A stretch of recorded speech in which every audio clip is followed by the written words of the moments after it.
ఎప్పటికప్పుడు తాజా వార్తలను అందిస్తున్న ఎస్ఎస్ మీడియాకు స్వాగతం. బిల్లులను వెంటనే రిటైర్డ్ ఉద్యోగుల పెండింగ్ బిల్లులను వెంటనే రిటైర్డ్ ఉద్యోగుల పెండింగ్ బిల్లులను వెంటనే రిటైర్డ్ ఉద్యోగుల సమస్యలు వెంటనే పరిష్కరించాలి. రిటైర్డ్ ఉద్యోగుల సమస్యలు వెంటనే పరిష్కరించాలి. పెండింగ్ బిల్లులను ఏక మొత్తంలో చెల్లించాలి. పెండింగ్ బిల్లులను ఏక మొత్తంలో చెల్లించాలి. పెండింగ్ బిల్లులను ఏక మొత్తంలో చెల్లించాలి. జీపీఎఫ్ బిల్లును వెంటనే చెల్లించాలి. తెలంగాణ రాష్ట్రంలో మరి రిటైర్మెంట్ బెనిఫిట్స్ అనేటువంటివి రాష్ట్ర ప్రభుత్వం అన్ని కూడా చెల్లించాలని చెప్పేసి మనకి ఇక్కడ నల్గొండ జిల్లాలో ఉపాధ్యాయ ఉద్యోగులందరూ కూడా నిరసన వ్యక్తం తెలియజేస్తా ఉన్నారు. వాళ్ళకి సంబంధించినటువంటి గ్రాట్యుటీ కావచ్చు, జీపీఎఫ్ కావచ్చు, తదితర విషయాలన్నీ కూడా చెల్లించక పెండింగ్ లో ఉండడం వల్ల చాలా మంది ఉపాధ్యాయులు నిరుత్సాహానికి గురై కొంతమంది మానసికంగా బాధపడుతూ కొంతమంది ఏమో చనిపోవడం జరుగుతుంది. కొంతమంది కనపడకుండా ఆచూకీ కూడా దొరకనటువంటి పరిస్థితి కనిపిస్తా ఉంది. రిటైర్మెంట్ అయినటువంటి ఉపాధ్యాయులందరూ కూడా మన దగ్గర ఉన్నారు. వారిని అడిగి అసలు సమస్యలు ఏమున్నాయనేటువంటి విషయాన్ని మనం తెలుసుకుందాం. సార్ చెప్పండి, మీకు రిటైర్మెంట్ అయిన తర్వాత రిటైర్మెంట్ బెనిఫిట్స్ ఇంతవరకు ప్రభుత్వం ఏం చెల్లించింది అసలు? నమస్కారం అండి. మేము నల్గొండ రిటైర్డ్ ఎంప్లాయీస్ అసోసియేషన్ గా ఏర్పడి మార్చి 2024 తదుపరి పదవీ విరమణ పొందిన ఉపాధ్యాయులు ఉద్యోగులు అందరం కూడా ఒక అసోసియేషన్గా ఏర్పడ్డాము. మరి దాదాపుగా 30 నుంచి 40 సంవత్సరాలు సర్వీస్ చేసి ప్రభుత్వంలో సర్వీస్ వివిధ హోదాలలో సర్వీస్ చేసి మరి మాకు వచ్చేటువంటి పెన్షన్ బెనిఫిట్స్ ఏవైతే ఉన్నాయో, ముఖ్యంగా పెన్షన్ బెనిఫిట్స్లో మేము దాచుకున్న డబ్బులు జీపీఎఫ్లో ప్రతి నెల 1000, 10,000, 2,000, 20,000 అట్లా దాచుకుంటాం. అవి తర్వాత జిఏఎస్ కూడా గ్రూప్ ఇన్సూరెన్స్ అంటాం. గ్రూప్ ఇన్సూరెన్స్ కూడా 60 నుంచి 120 రూపాయల చొప్పున జీతం నుంచి ప్రతి నెల కట్ అవుతూ ఉంటుంది. ఆ డబ్బులు తర్వాత మాకు వచ్చేటువంటి ఏపీజీఎల్ఐ, టీఎస్జీఎల్ఐ అంటాము. అది కూడా ఇంతవరకు మ్యాచ్యూరిటీ అయిపోయినాయి. పాలసీలు అన్ని మ్యాచ్యూరిటీ అయిపోయినాయి. మ్యాచ్యూరిటీ అయిపోయినా కూడా వాటికి వచ్చేటువంటి డబ్బులు ఒక 90 పైసలు కూడా విడుదల కాలేదు. దాంతోపాటు గ్రాట్యుటీ, మా యొక్క సెలవులు అమ్ముకుంటే వచ్చేటువంటి పైసలు, కంపిటీషన్, ఫైనల్ లీవ్ ఎన్కాష్మెంట్ అంటాం, అవి కూడా ఇంతవరకు రాలేదు. కంపిటీషన్ అంటే రిటైర్మెంట్ అయిన తర్వాత మాకు వచ్చేటువంటి ఏ బెనిఫిట్స్ కూడా ఇంతవరకు రాకపోవడం, మేము చాలా ఇబ్బందులతో, ఆర్థికమైనటువంటి సమస్యలతోటి 63 సంవత్సరాల వయసుకు వచ్చేసినాం. మేము మా యొక్క ఆరోగ్య సమస్యలతోటి, కుటుంబంలో పిల్లల యొక్క చదువులు, పిల్లల యొక్క పెళ్లిళ్ళు చేయాలి. మేము కట్టుకున్నటువంటి ఈ సర్వీస్ కాలంలో ఏదో చిన్నపాటి ఇల్లు కట్టుకోవడానికి దానికి లోన్ తీసుకున్నాము. కార్లు, ఈఎంఐలు కట్టలేక నానా అవస్థలు పడుతూ ఉన్నాం. ఇటీవల కాలంలో దాదాపుగా ఒక 26 మంది ఉద్యోగులు చనిపోయారు ఆర్థిక పరిస్థితులతోటి, అనారోగ్య సమస్యలతోటి. ఇటీవలనే రీసెంట్లీగా కొండయ్య అనేటువంటి ఒక ఉపాధ్యాయుడు దాదాపుగా 32 సంవత్సరాలు ఉద్యోగం చేసి తను రిటైర్మెంట్ అయిన తర్వాత 90 పైసలు రాక హాస్పిటల్లో ఉండి కూడా ఆంధ్రప్రభ పత్రికలో రావడం కూడా జరిగింది. మరి అలాంటి సందర్భాల్లో మరి ఇంకెంతమంది ఉద్యోగులు చనిపోవాలి? రిటైర్ అయినటువంటి ఉద్యోగులు ఎంతమంది చనిపోవాలి? మరి మాకు న్యాయంగా వచ్చేటువంటి మేము ఉచితాలు ఏమంటలేము, ఏమి గవర్నమెంట్ నుంచి మాకు అవి ఏ స్కీములు మాకు ఇవ్వమంటలేము. మాకు న్యాయంగా మేము చేసినటువంటి సర్వీస్ కాలానికి మాకు వచ్చేటువంటి డబ్బులు ఏమంటున్నాం మేము. కాబట్టి అంతేకాకుండా డిఏలు ఇచ్చినాం అని చెప్పుకుంటున్నారు. 2 డిఏలు ప్రకటించారు. ఒక డిఏ 17 ఇన్స్టాల్మెంట్లు, ఒక డిఏ 28 ఇన్స్టాల్మెంట్లు. ఆ ఇన్స్టాల్మెంట్లు ఇప్పటికీ 14 ఇన్స్టాల్మెంట్లు చేసి ఎస్టీఓలు సబ్మిట్ చేసినా కూడా ఒక్కటి కూడా ఇంతవరకు జమ కాలేదు. ఆ ఇన్స్టాల్మెంట్ ఎంతో చిన్న అమౌంటే, ఒకరికి 2,000, 3,000 కంటే ఎక్కువ రాదు. ఆ అమౌంట్ కూడా రిలీజ్ చేయట్లేదు ప్రభుత్వం. మరి ఇక దేనికోసం మరి కూలి మేము అడకదొప్పాలి నవ్వేలను? మరి మా పరిస్థితి ఏంటి? మేమేం చేయాలి? ఇప్పుడు మేము కూడా ప్రభుత్వంలో భాగమే. మేము సర్వీస్ కాలంలో ప్రభుత్వం యొక్క అన్ని కార్యక్రమాలకు మేము మా యొక్క చేతునిచ్చాము. మీ యొక్క అభివృద్ధి కార్యక్రమాలు అన్నింటిలో కూడా మేము సహకరించాము. మరి ఇలాంటి పరిస్థితుల్లో గవర్నమెంట్ ప్రభుత్వ ఉద్యోగుల్ని మేము కంటికి రెప్పలా చూసుకుంటున్నాం. వాళ్ళకి 1వ తారీఖే జీతాలు వేస్తున్నాం. పెన్షన్లకు కూడా 1వ తారీఖు జీతాలు వేస్తున్నాం. చాలా గొప్పగా చెప్తుంది. దాన్ని ఎట్లా చూడవచ్చు? మరి ఇప్పుడు ఒక్కటే సార్, వాళ్ళు ఒకటే గత ప్రభుత్వంలో జీతాలు ఏంటంటే 15వ తారీఖు 12వ తారీఖు ఇటు వచ్చింది. కాకపోతే మేము ఒకటి నాడిస్తున్నాం అంటే ఏం ఒకటి నాడిచ్చేది? ఆయన ఇంట్లోకి ఇస్తున్నారు వాళ్ళు. ఇవాళ ప్రతి ఎమ్మెల్యే ఎంపీలకు వాళ్ళ జీతం చూడండి, వాళ్ళకే మొదటి జీతం వస్తుంది. ఇవాళ ఉన్నటువంటి ఉద్యోగులే కానీ, పెన్షనర్లే కానీ మొట్టమొదటి వచ్చేటువంటి జీతం, ఒకటి నాడు వచ్చే జీతం ఎవరికైనా గతంలో పనిచేసినటువంటి ఎమ్మెల్యే ఎంపీలకు వచ్చేటువంటి పెన్షన్లు ముందు వస్తున్నాయి. వాళ్ళ తర్వాతనే ఐఏఎస్ ఆఫీసర్లకు వస్తున్నాయి, తర్వాతనే మిగతా ఉద్యోగులకు వస్తున్నాయి. ఒకటి నాడు ఇవాళ చూద్దాం. మన ఫైనాన్స్ డిపార్ట్మెంట్ లో చూసినట్టయితే ఎవరికి ముందు ఇస్తున్నారో అక్కడ తెలుస్తుంది మనకు. కాబట్టి ఒకటాడు ఇచ్చుకొని చెప్పుకోవడం తప్ప అంతకంటే ఎక్కువ లేదు. ఒకటాడు ఎందుకు ఇస్తుండండి? మేము కష్టపడి చేసినాం కాబట్టి ఇస్తున్నారు అంతే. కాబట్టి ఏమో వాళ్ళ దయాదక్షిణతో కాదు ఇచ్చేది. డిమాండ్ చేస్తున్నారు. ఇప్పుడు మాకు ఒకటే సార్, మేము రిటైర్ అయినటువంటి ఉద్యోగంలో ఇప్పటికి 18 నెలలు అయిపోయింది. 18 నెలలు అయిపోయింది ఈ రోజు వరకు. మరి ఈ 18 నెలలు కూడా ఎంతకాలం వెయిట్ చేయాలి? నెల 2 నెలలు అంటే ఓకే, ఓపిక పడతాం. మరి ఇంతవరకు కూడా మాకు వచ్చేటువంటి బెనిఫిట్స్ నా పైసా రాక ఆర్థికంగా ఎంతో బాధపడతా ఉన్నాము. ఏళ్ళకి ఆఖరి చావులే మాకు శరణ్యం. ఆల్రెడీ మేము ప్రభుత్వానికి వినతి పత్రం ఇచ్చాము. ఇక్కడ మన నల్గొండ జిల్లాలో కూడా మేము కలెక్టర్ 2 సార్లు వినతి పత్రాలు ఇచ్చాము.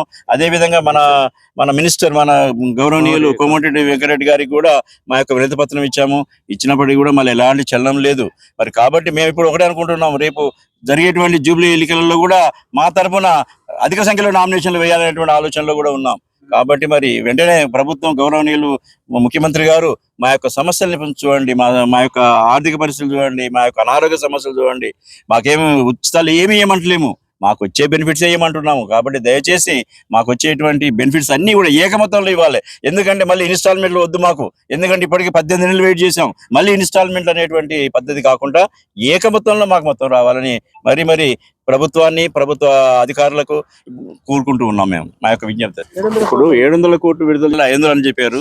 మార్చి అయిపోయింది, మా ఏప్రిల్ మే జూన్ జూలై కాంచి 700 చేశారు. 700 చేసినా కూడా అది ఎవరికి ఇచ్చారు ఏందనేది తెలియదు.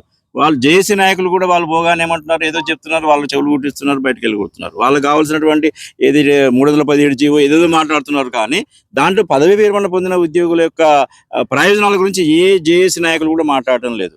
మరి 700 కోట్లు ఎవరికి ఇస్తున్నారు? ప్రతి నెల సెప్టెంబర్ రాలేదు, ఆగస్టు రాలేదు, జూలై రాలేదు. పోయిన నెల మాత్రము ఒక 132 కోట్లు విడుదల చేసినట్టు 700 కోట్లలో 132 కోట్లు మాత్రమే విడుదలైనాయంట. మరి పోయిన నెల మాత్రం ఒక 6 కోట్లు విడుదల చేసినని తెలుస్తుంది. ఆ 6 కోట్లు కూడా ఎవరికి ఇచ్చారంటే పోలీస్ డిపార్ట్మెంట్ ఎవరికి ఇచ్చారని వార్తలు, కానీ అది సరైనటువంటి వివరాలు మా దగ్గర లేవు. కాబట్టి 700 ఇచ్చినా కూడా ఈ 700 కోట్లను ఎవరికి ఇవ్వండి? ముందుగా ఇప్పుడు 18 నెలల నుంచి మేము వెయిట్ చేస్తున్నాం. ముందుగా మాకు ఇవ్వండి. మాకు రిటైర్మెంట్ పొందినటువంటి ఉద్యోగుల ప్రయోజనాలు ఏవైతే ఉన్నాయో, బెనిఫిట్స్ ఏమైతే ఉన్నాయో అవి ఇచ్చాక మీరు తర్వాత ఎవరికైనా ఇచ్చుకోండి, మేము కాదంటలేము. మనకి SC/ST ఉపాధ్యాయ సంఘం రాష్ట్ర మాజీ అధ్యక్షులు వారిని అడిగి మరిన్ని విషయాలు తెలుసుకుందాం. సార్ చెప్పండి, ఎందుకు మీరు ఈ విధంగా నిరసన తెలియజేస్తున్నారు? ఇవాళ ప్రభుత్వం మమ్మల్ని నిర్లక్ష్యంగా చూస్తున్నటువంటి విషయాన్ని మేము బాధపడతా ఉన్నాం. నిజంగా మేము ఎంతో ఆశపడ్డాం.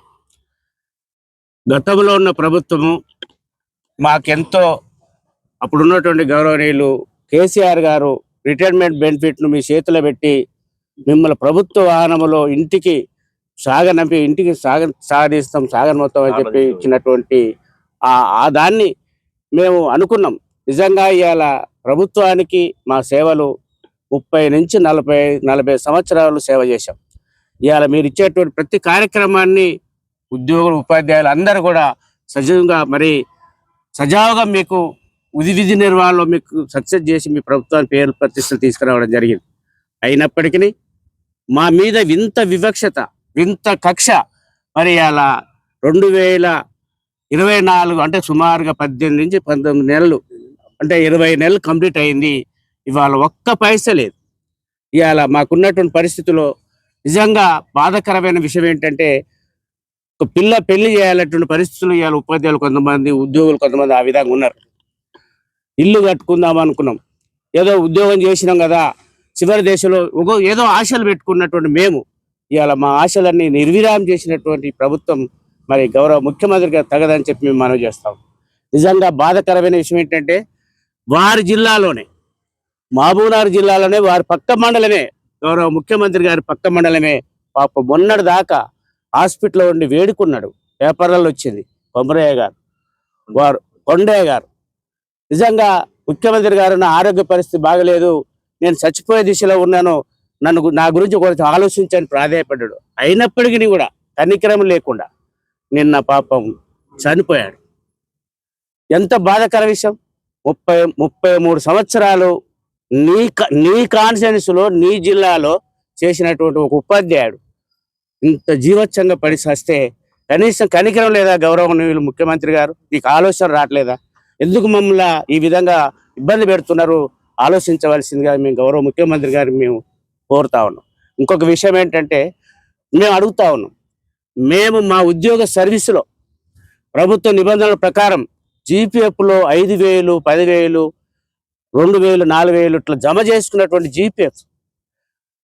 జీపీఎఫ్ ఫండ్లో ఉన్నటువంటి మా డబ్బులను మరి గవర్నమెంట్ ఎందుకు వాడుకుంది, దేనికి వాడుకుందో మరి మా డబ్బులు వాడుకొని మాకివ్వకుండా ఎందుకు కాలయాపన చేస్తున్నారని చెప్పి మా ఆవేదన వ్యక్తం చేస్తా ఉన్నాం. ఒకవైపు ముఖ్యమంత్రి గారు నన్ను కోసినా కూడా నా దగ్గర డబ్బులు లేవు, అసలు రాష్ట్ర బడ్జెట్ అంతా కూడా అంతా దిగజారిపోయింది, గత ప్రభుత్వం అంతా అప్పులు చేసిపోయింది, వాటిని మిత్తిలు కట్టడానికి నాకు సరిపోతుంది, నన్ను కోసినా కూడా ఒక్క రూపాయి రాదంటుంది, దాన్ని ఎట్లా చూడవచ్చు? సరే, ఒక గౌరవ ముఖ్యమంత్రి హోదాలో వాళ్ళు అనడం అనేది అది సబబు కాదు. ప్రతి వాళ్ళు కూడా ఇవాళ దాని గురించి విమర్శిస్తారు, వేధిస్తారు. మరి గౌరవ ముఖ్యమంత్రి గారు నా తాడ కోసినాయిలే అంటే ఇవి నీ పరిపాలన ఏ విధంగా జరుగుతుందో మరి ఆలోచించాలి. మరి ఇంకొకటి, మా డబ్బుల కాడికి వస్తే నా కాడ కోసినా, నా మెడ కోసినా రావని చెప్తున్నటువంటి ముఖ్యమంత్రి గారు, మరి ఇవాళ మీరు పెట్టేటువంటి పథకాలు, మీరు పెట్టేటువంటి ఉచిత పథకాలు, మీరు పెట్టేటువంటి విషయాలన్నీ మరి ఎక్కడికి వెళ్ళి చేసుకొస్తారో, ఏడు చేస్తారో, దాని మేము పెట్టేటువంటి సంక్షేమ పథకాలు మేము అడ్డు కాదు. కానీ మాకు రావాల్సినటువంటి విషయానికి వస్తే, మాకు రావాల్సిన సమస్యకు వచ్చినప్పుడు ఎందుకు మీరు ఆ విధంగా మాట్లాడుతారు అనేది మేము ముఖ్యమంత్రి గారిని మేము అడుగుతా ఉన్నాం. ఎందుకంటే నిజంగా మేము రైతులకు ఇచ్చే సంక్షేమ పథకాలు మేము అడ్డు రావట్లేదు, మీరు పెట్టేటువంటి పథకాలకు మేము అడ్డు రావట్లేదు. కానీ మాకు రావాల్సినటువంటి గ్రాడ్యుయేటీ, మాకు రావాల్సిన జీపేప్, మాకు రావాల్సిన చిన్న చిత్కాయ డిఏ ఎంత అండి? మొన్న 2000, ఒక్కొక్క 2000, 3000, 4000 చిన్న అమౌంట్ కూడా మీరు రిలీజ్ చేయకుండా మరి చేస్తున్నటువంటి జాప్యాన్ని మేము చాలా ఆందోళనకరంగా ఉంది. ఇవాళ ఇంకెంతమంది ఉద్యోగులు, ఉపాధ్యాయులు మరి ప్రాణ నష్టం జరుగుతుందో, ఎంతమంది ఉద్యోగులు చచ్చిపోతారో మరి చూస్తా ఉన్నారు, పేపర్లలో వస్తూ ఉన్నాయి. ఇంకొక విషయం ఏంటంటే, బాధాకరమైన విషయం ఏంటంటే, ఇవాళ మీరు అంటా ఉన్నారు మేము నా తల కోసినాలేమని అన్నటువంటి సీఎం గారు, ముఖ్యమంత్రి గారు, మరి నీ సంక్షేమ పథకాలకు మేము అడ్డుపడ్డామా? ఎప్పుడైనా మేము మాకు ఇచ్చేటువంటి రాయితీలు మాకు ఇవ్వమని మేము అడిగామా? మేము ఎక్కడేం అడ్డు రాలేదే. మాకున్నటువంటి డబ్బులను, మాకున్నటువంటి గ్రాడ్యుయేట్ మాకు ఇవ్వమని అడుగుతున్నాం. మేము 30 సంవత్సరాలు 40 సంవత్సరాలు చేసిన సర్వీస్కి నిమిత్తంగా మరి దానికి ప్రభుత్వం ఇవ్వాల్సిందే. మనకి అది మా హక్కు కదా. మేము ఉద్యోగులు, మేము రిటైర్మెంట్ అయిన మాత్రం వెళ్ళిపోం కదా, అది మా హక్కు అనేది మేము ముఖ్యమంత్రి గారిని గౌరవంగా అడుగుతున్నాం. ఖచ్చితంగా మీరు తక్షణమే మీరు క్యాబినెట్లో ఏం నిర్ణయం చేస్తున్నారో, కనీసం ఒక రిటైర్డ్ అయినటువంటి ఉద్యోగ ఉపాధ్యాయుల విషయం కనీస సమస్య కూడా మాట్లాడే పరిస్థితిలో ఈ ప్రభుత్వం లేదు. కాబట్టి దయచేసి మేము గౌరవ ముఖ్యమంత్రి గారిని కోరుతా ఉన్నాం. ఇంకా చాలా మంది ఇబ్బంది పడతా ఉన్నారు, చాలా మంది నష్టపోతా ఉన్నారు, చనిపోతా ఉన్నారు. కాబట్టి మా ఆవేదనను, మా బాధను అర్థం చేసుకొని మీరు ఇమీడియట్ గా మరి కేబినెట్ మీట్లో తీర్మానం చేసి మాకు రావాల్సినటువంటి నిధులను మంజూరు చేసి విడుదల చేస్తారని చెప్పి గౌరవ ముఖ్యమంత్రి గారిని కోరుతా ఉన్నాము. ఇంకొక విషయం సార్, ఇప్పుడు 700 కోట్లు విడుదల 500 అని చెప్పారు. మార్చి అయిపోయింది, మా ఏప్రిల్, మే, జూన్, జూలై కాంచి 700 చేశారు. 700 చేసినా కూడా అది ఎవరికి ఇచ్చారు ఏందనేది తెలియదు. వాళ్ళు జేఏసీ నాయకులు కూడా వాళ్ళు పోగానే ఏమంటున్నారు, ఏదో చెప్తున్నారు, వాళ్ళు చెవులు కుట్టిస్తున్నారు, బయటకు వెళ్ళి కొడుతున్నారు. వాళ్ళకి కావాల్సినటువంటి ఏది 317 జీవో ఏదేదో మాట్లాడుతున్నారు. కానీ దాంట్లో పదవి విరమణ పొందిన ఉద్యోగుల యొక్క ప్రయోజనాల గురించి ఏ జేఏసీ నాయకులు కూడా మాట్లాడటం లేదు. మరి 700 కోట్లు ఎవరికి ఇస్తున్నారు? ప్రతి నెల సెప్టెంబర్ రాలేదు, ఆగస్టు రాలేదు, జూలై రాలేదు. పోయిన నెల మాత్రము ఒక 132 కోట్లు విడుదల చేసినట్టు. 700 కోట్లలో 132 కోట్లు మాత్రమే విడుదలైనాయంట. మరి పోయిన నెల మాత్రం ఒక 6 కోట్లు విడుదల చేసినని తెలుస్తుంది. ఆ 6 కోట్లు కూడా ఎవరికి ఇచ్చారంటే పోలీస్ డిపార్ట్మెంట్ ఎవరికి ఇచ్చారని వార్తలు, కానీ అది సరైనటువంటి వివరాలు మా దగ్గర లేవు. కాబట్టి 700 ఇచ్చినా కూడా ఈ 700 కోట్లను ఎవరికి ఇవ్వండి? ముందుగా ఇప్పుడు 18 నెలల నుంచి మేము వెయిట్ చేస్తున్నాం, ముందుగా మాకు ఇవ్వండి. మాకు రిటైర్మెంట్ పొందినటువంటి ఉద్యోగుల ప్రయోజనాలు ఏవైతే ఉన్నాయో, బెనిఫిట్స్ ఏమైతే ఉన్నాయో అవి ఇచ్చాక మీరు తర్వాత ఎవరికైనా ఇచ్చుకోండి, మేము కాదంటలేము. తెలంగాణ ఉద్యోగుల జేఏసీ గౌరవులు జగదీష్ గారు మరి సుధాకర్ శ్రీనివాసరావు గారికి ఒక ప్రశ్న అడుగుతా ఉన్నారు. మీరు కూడా మా దేశంలో రాబోతారు, మీరు కూడా రేపు రిటైర్మెంట్ కాబోతారు. కానీ రిటైర్మెంట్ అయిన ఒక తక్కువ అంచనా వేసుకొని, చులకన చూసుకొని ఏం చేశారు, మాకు ఆధారాలు ఏమని చెప్పే ప్రశ్న ఇది మీకు సబబు కాదని చెప్పి నేను వారికి సూచన చేస్తా ఉన్నాను. ఇవాళ ఎంతమంది బాధపడతా ఉన్నారు. ఇవాళ టీఎన్జిఓస్ నాయకులు ఇవాళ కింది స్థాయి వాళ్ళు ఏ ప్రశ్నిస్తారో ఒకసారి అడిగి తెలుసుకోండి. మీరు ఇవాళ మాకు ఆధారాలు ఏమని ఎవరు ఇవ్వాలి? మీకు ఆధారాలు మేము చెప్తున్నాం, ఆరోపిస్తున్నాం. దీని మీద మీరు ప్రభుత్వాన్ని అడగండి, గౌరవ ముఖ్యమంత్రి గారు మీరు సమీక్ష చేయండి.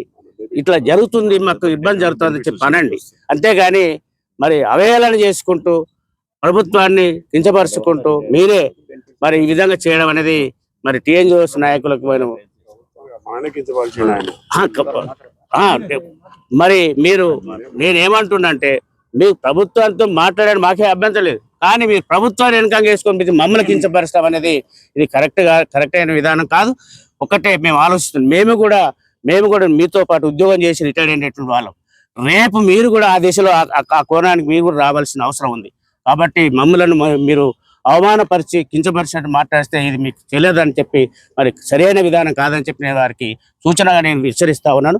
ఇంకొక విషయం ఏంటంటే తక్షణమే మీరు ఏదైతే జేఏసీలు అనుకుంటారో ఇందులో మీ సమస్యలో మీరు ఆ సమస్యలో మా రిటైర్మెంట్ సమస్య కూడా పెట్టాలని చెప్పే అవసరం ఉంది. ఎందుకంటే మీరు ఎంతసేపు 317 జీవోను తర్వాత రిటైర్మెంట్ కాదు మరి ఎవరు సస్పెండ్ అయినను ఏది ఏసీబీ ట్రాక్ అయిన వాళ్ళను 17 మందిని 36 మందిని వాళ్ళని మాత్రమే పరిష్కరిస్తే మరి మేమెట్టుకోవాల్సిన పరిస్థితి ఉంది. మరి మాకు మీరు కూడా చేయాల్సిన బాధ్యత మీ మీద ఉందని చెప్పి మేము వారికి సూచిస్తున్నాం, హెచ్చరిస్తున్నాం. ఇంకొక విషయం ఏంటంటే ఎంతసేపు వాళ్ళని ఎట్లా రిజిస్టర్ చేయాలి, మేము ఎట్లా మెప్పి పొందాలి, మరి ఏం జరగాలి, 3,000 పేరు జీవోలు ఇక్కడి నుంచి అక్కడి వాళ్ళకి ఎట్లా తీసుకురావాలి, మీ యొక్క లావాదేవీలను చూసుకొని తప్ప ఇక్కడ ఎవరిని కూడా పట్టించుకునే పరిస్థితి లేరు. దయచేసి మీరు కూడా మేము అడుగుతా ఉన్నాం, మీలో ఈ సమస్యలన్నింటిలో కూడా మా రిటైర్మెంట్ ఉన్నటువంటి మాకు రావాల్సిన బెనిఫిట్స్ కూడా చేర్చాల్సిన అవసరం ఉంది. ఇది ఖచ్చితంగా మీరు మాట్లాడాల్సిన బాధ్యత కూడా మీ మీద ఉందని చెప్పి మేము చేస్తరిస్తాము.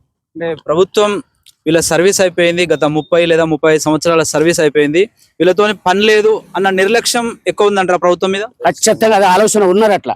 కానీ మేము చేసినటువంటి ప్రభుత్వం చేపట్టేటువంటి సంక్షేమ పథకాల్లో మేము ఉద్యోగంగా ఉన్నప్పుడు మా పాత్ర చాలా ప్రాముఖ్యత ఉంది. ఇవాళ మీరు ఇచ్చినటువంటి మరి ఎన్నికలు కావాలండి, తర్వాత సర్వేలు కానివ్వండి, మీరు ఇచ్చిన సంక్షేమ పథకాలు కానివ్వండి, ప్రభుత్వం ఆదేశిస్తే మేము అన్ని కూడా సక్సెస్ చేసి ప్రభుత్వానికి మంచి పేరు తీసుకొచ్చిన పాత్ర మా ఉద్యోగులది ఆనాడు ఉంది. ఇవాళ మమ్మల్ని రిటైర్మెంట్ అయినంత మాత్రాన పక్క పడేస్తే మా సేవలు మీరు గుర్తించకుండా పోతే మరి ఇవాళ సమాజం గుర్తిస్తుంది, సమాజం చూస్తుంది, ఆలోచిస్తుంది. కాబట్టి దయచేసి అలాంటి తప్పుడు ఆలోచన పోకుండా మాకు రావాల్సినటువంటి బెనిఫిట్స్ ను ఏక మొత్తంలో ఒకేసారి విడుదల చేసి మమ్మల్ని మా కుటుంబాలను మాకున్నటువంటి బాధలు తీరుస్తారని చెప్పి గౌరవ ముఖ్యమంత్రి గారిని మేము ఈ వేదిక నుంచి కోరుతా ఉన్నాం. నమస్కారం అండి. ముఖ్యమంత్రి గారు సంక్షేమ పథకాలు ఏది ఆపి ఇవ్వాలి మీకు? 2024 మార్చ్ తర్వాత రిటైర్ అయిన వాళ్ళకు ఏ సంక్షేమ పథకం ఆపి ఇవ్వాలి? షాదీ ముబారక్ ఆపాలనా, కళ్యాణ లక్ష్మి ఆపాలనా, ఇలాంటి ప్రశ్నలు ఒక ముఖ్యమంత్రి హోదాలో వేయవచ్చునా? మేము సంక్షేమ పథకాలలో మా ఎంప్లాయీస్ భాగస్థులు గారా? మేము తెలంగాణ బిడ్డలం కాదా? మేము మీకు ఓటేసి గెలిపియలేదా? మేము సంక్షేమ పథకాలు మేము ఆపవన్నామా? మాకు రిటైర్మెంట్ అయినాక ఎందరో చనిపోతున్నారు. దానికి చూడవయ్యానంటే ఈ జేఏసీ నాయకులు చూడరు, ఈ మన ముఖ్యమంత్రి గారు దాని మీద ఒక స్టేట్మెంట్ కూడా ఇవ్వరు. ఇలాంటి ప్రభుత్వం మేము ఇంతవరకు మా 35 ఏళ్ల సర్వీస్లో మేము ఇంతవరకు ఏ ముఖ్యమంత్రిని చూడలేదు. మంచి ముఖ్యమంత్రులు వచ్చారు, వైఎస్ రాజశేఖర రెడ్డి గారు వచ్చారు, చాలా మంది ముఖ్యమంత్రులు మన తెలంగాణకు పాలించారు. కానీ ఇలాంటి ముఖ్యమంత్రి కనీసం ఒక మంత్రివర్గంలో ఈ రిటైర్మెంట్ అయిన వాళ్ళు 18-20 నెలలు వీళ్ళ గురించి ఏదన్నా మాట్లాడదాం, ఒక స్టేట్మెంట్ ఇద్దాం, వీళ్ళకి భరోసా ఇద్దామన్న ధోరణి ఏ కాంగ్రెస్ మంత్రికి లేదు, ఏ కాంగ్రెస్ ముఖ్యమంత్రికి లేదు. మన తెలంగాణ ముఖ్యమంత్రికి ఎంత ఏమైనా మన జేఏసీ నాయకులు ఏమైనా ఏంది ఆ హెల్త్ కార్డు అంటున్నారు. హెల్త్లో ఇప్పుడు ఉన్న జిల్లా హెడ్ క్వార్టర్లో వెల్నెస్ సెంటర్ అనేది ఉంటుంది. దాంట్లో ఒక సీనియర్ డాక్టర్ ఉన్నాడు, ఒక మందులు ఉండవు, ఏముండవు. ఆ హెల్త్ కార్డు తీసుకొని 4 గీక్కుంటాను తప్ప ఏం పనికి రాదని నేను ఈ సభాముఖంగా నేను తెలియజేస్తున్నాను. హెల్త్ కార్డు కూడా ఇవ్వలేదు. ఖాళీ ఇది ఏంటంటే ఒక డ్రామా చేసి ఒక ఉద్యోగస్తులను ఒక జిమ్ముక్కు చేసి మేము బయటపడుతున్నామనే ఈ జేఏసీ నాయకులకు ఉంది. జేఏసీ నాయకులు కూడా మాతోటి ఎంప్లాయీసే. మీరు కనీసం మా గురించి పట్టించుకోకపోతే పిట్టలు రాలినట్టు రాలుతున్నారండి. తెలంగాణలో 26 మంది చనిపోయారు మే 24 తర్వాత రిటైర్ అయిన వాళ్ళు. దాని గురించి ఏం మాట్లాడతలేరు, రావాల్సిన బెనిఫిట్ గురించి మాట్లాడతలేరు. దాంట్లో కనీసం ఒక గ్రాడ్యుయేటీ తప్ప అన్నీ మాకు రావాల్సినవే, మేము కూడా పెట్టుకున్నవే.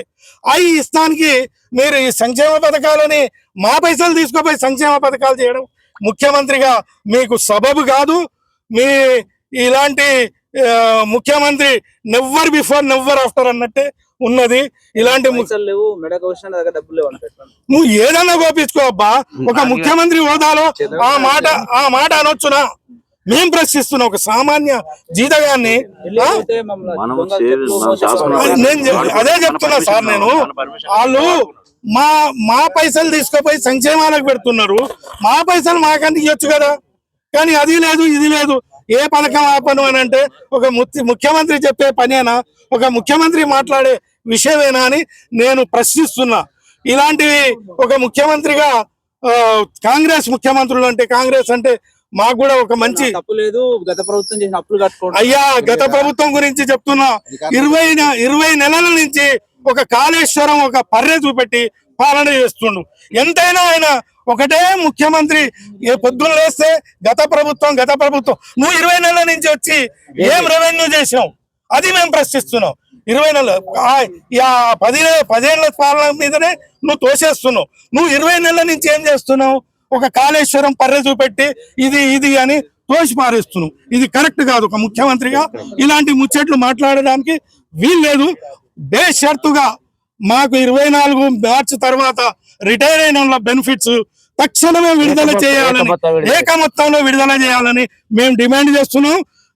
రేపు 27 నుంచి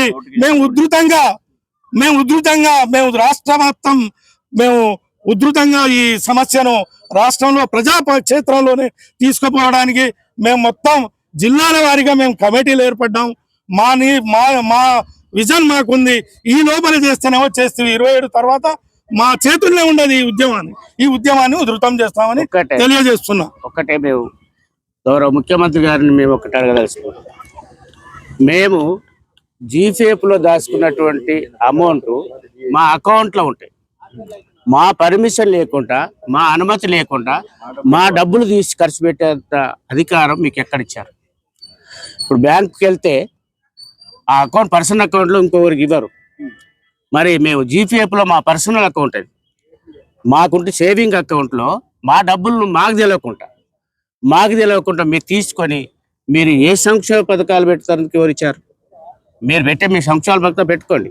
కానీ మా డబ్బులు దాచుకున్నటువంటి డబ్బులు, మేము దాచుకొని వెనకేసుకున్న డబ్బులను, మా పర్సనల్ అకౌంట్ ఉన్న డబ్బులను మా అనుమతి లేకుండా, మా పర్మిషన్ లేకుండా మా అకౌంట్లోకి వెళ్ళి డబ్బులు తీయవలసిన అవసరం ఏమి వచ్చిందని చెప్పి మేము ప్రశ్నిస్తాం.